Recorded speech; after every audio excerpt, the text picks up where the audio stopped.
बोला. राज्यामध्ये पेट्रोलचं काय स्टेटस आहे आणि नागपूरची काय परिस्थिती आहे? आज नागपूरमध्ये आपत्ती व्यवस्थापन अंतर्गत आणि पेट्रोल डिझेल गॅस टंचाईबद्दलची बैठक नागपूरमध्ये झाली आणि या बैठकीमध्ये पर्याप्त पेट्रोल डिझेल आणि गॅस आत्ता उपलब्ध आहे, पण थोडी काटकसर करावी लागणार आहे. पण मला असं वाटतं की आमची टीम कॉन्फिडंट आहे. केंद्र सरकारचे सर्व अधिकारी आजच्या बैठकीला होते. त्यांनी नागपूरमध्ये व्यवस्थित पुरवठा सुरू राहील अशी ग्वाही दिलेली आहे. राजापूरमध्ये जे आहे ते अवैध वाळू उत्खनन केलं जात आहे. स्थानिक आमदार जे आहेत ते आता नागपूरच्या बैठकीत नागपूर विचारा ना. महसूल विभागाच्या एक नागपूरचं जालना किंवा काही जिल्ह्यात काय कारण असं काय परिस्थिती आहे की तिथे मोठ्या प्रमाणात नागरिक पेट्रोल पंप करतात? नाही, त्या ठिकाणी थोडा मॅनेजमेंट करण्याची गरज आहे. मला वाटतं की मॅनेज होण्या परिस्थिती आहे. थोडं मोठं एखाद्या पंप नसल्यामुळे तेवढीच न्यूज दाखवतात. एखादा पंपच्या त्यांच्या मालकाची चुकी किंवा ट्रान्सपोर्टमधली चुकी यामुळं झालेलं जे काही थोडं त्या ठिकाणी मॅनेजमेंट चुकलेलं आहे त्यामुळे एखादा पंपावर ते पोचत नाही, त्यामुळे प्रॉब्लेम आहे.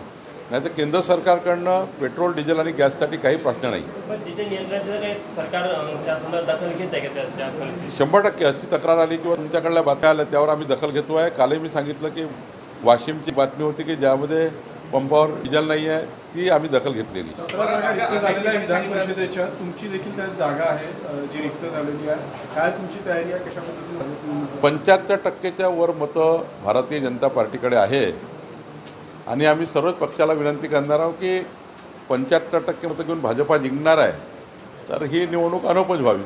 रत्नागिरीत जे काही अवैध उत्खननाचं प्रकरण आलं, तक्रार करण्यात आली प्रशासनाकडे. आता स्वतःचे स्थानिक आमदार किरण सावंत ते म्हणतात की मी सांगितलं त्यांना उत्खनन करण्याला आणि प्रशासनाचा जो काही दंड असेल तो मी स्वतः भरेल. म्हणजे अशा पद्धतीने नाही, असं करता येत नाही. कुणाही मी आता ते बघितलं नाही, तुमच्या सांगण्यावर विश्वास ठेवून एवढंच सांगतो की असं काही करता येत नाही. अवैध उत्खननावर कारवाई झाली पाहिजे, ती कारवाई होईल. ज्याने उत्खनन केलं असेल त्यांच्यावर कारवाई होईल. या विधान परिषदेच्या निवडणुकीच्या बिनविरोध व्हावा यासाठी प्रयत्न केले नाही, आमच्या नागपूरमध्ये तर मी आता बोललो, तुम्ही बोलणार आहे की 75% मतं असेल कशाला म्हणून पाहिजे. त्यामुळे नागपूरमध्ये मी सर्वच पक्षाला लोकांना बोलेल आणि ही निवडणूक कशी अनौपच करता याचा विचार आम्ही करू. राज्यस्तरावर असे प्रयत्न केले नाही? त्या लेवलला प्रयत्न करू. नीटच्या परीक्षेसंदर्भात माटेगाव कालच मी बोललो या विषयावर, नीटवर कालच बोललो आहे. नाही, आज त्यांना अटक केलेली आणि त्यांना 9 दिवसाची पोलीस कोठडी पण दिली. मुंबई शेजारी धरणं आहेत काही तानसा आणि इतर त्या शेजारी गावं जे आहेत ते गेल्या अनेक वर्षांपासून तहान दिली आहे. एनडीटीव्हीने मी आज नागपूरची बैठक घेतली. नागपूरच्या बैठकीमध्ये जास्तीत जास्त जो पाण्याचं मॅनेजमेंट आहे ते करण्याला सांगितलं आहे. नागपूरमध्ये आज उपलब्ध साठा आहे. नागपूरमध्ये कुठली टंचाई होणार नाही. फक्त आज थोड्या सूचना मी एवढ्याच दिलेल्या आहे की जे कॉमर्शियल आणि इंडस्ट्रीयल आणि MIDC वगैरे आहे यांची बैठक घेऊन काही पाण्याचा कट लावला पाहिजे. नागपूरमध्ये शहरामध्ये जे इंडस्ट्रीयल आणि वाणिज्य ग्राहक आहेत 25 MMCU पाणी उचलतात पर डे, त्यांनाही थोडी बैठक घेऊन त्यांचाही पाणी कट लावला पाहिजे. MIDCला कट लावला पाहिजे. ज्या ठिकाणी इंडस्ट्रीयल ग्राहक आहेत त्यांना चर्चा केली पाहिजे, त्यांनी इतर सोर्सेस तपासले पाहिजे. पण पिण्याचं पाणी जे धरणामध्ये जातं किंवा वेना डॅममध्ये जातं किंवा वडगावमध्ये जातं, इथे थोडा कट लावला पाहिजे अशी सूचना मी दिली आहे. याची अंमलबजावणी कधीपर्यंत करायचं काही ठरलं आहे का? आजच मी सांगितलं की सर्व इंडस्ट्रीची बैठक घ्या. म्हणजे पेच प्रकल्पाचे अधिकारी त्यांच्या इंडस्ट्रीची जे काही पाणी पुरवठा लागतात त्यांची बैठक घेतील आणि सर्व बैठक घेऊन त्यांना सूचना येतील की आपल्याला करायचं आहे, त्याची मॅनेजमेंट त्यांनी करावं. इंडस्ट्रीनी पण काही कट करावं लागणार आहे. स्वस्त धान्य दुकानाला पण तिथे पुनर्नियोजन करण्याचा काय निर्णय झाला? आज स्वस्त धान्य दुकानाबद्दल जिल्ह्याच्या दक्षता समितीची बैठक झाली. त्यामध्ये 3 गोष्टी महत्त्वाच्या आहे की जे रेशनात जातं आहे गावामध्ये, ज्यांना गरज नाही त्यांनाही जात आहे, ज्यांना गरज आहे त्यांना मिळत नाही आहे.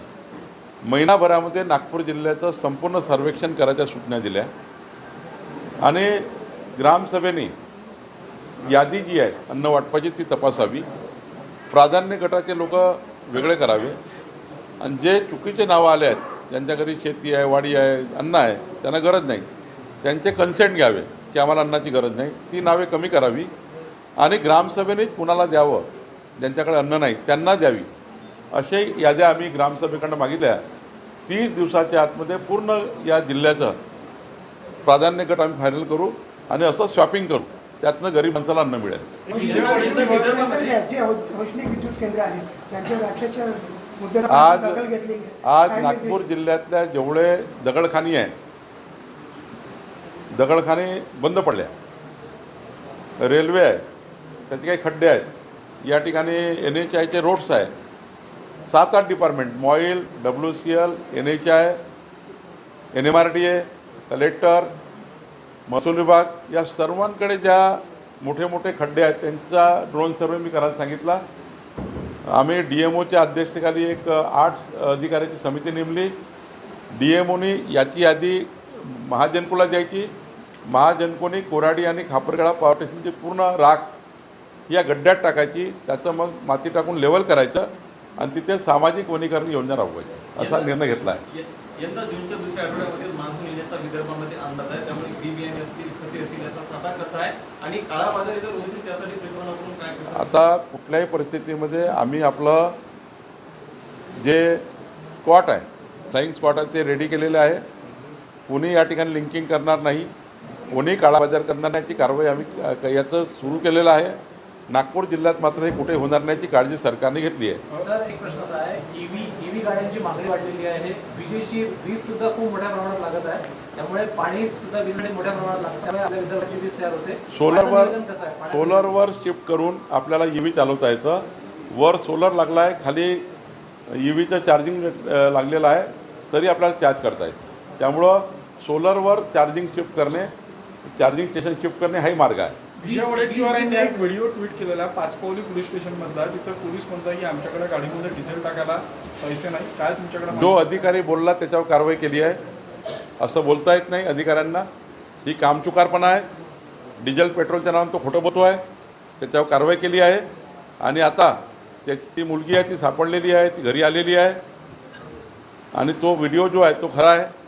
त्या अधिकाऱ्यांनी चूक केली आहे, त्याच्यावर कारवाई केली आहे. Sir Hindi sir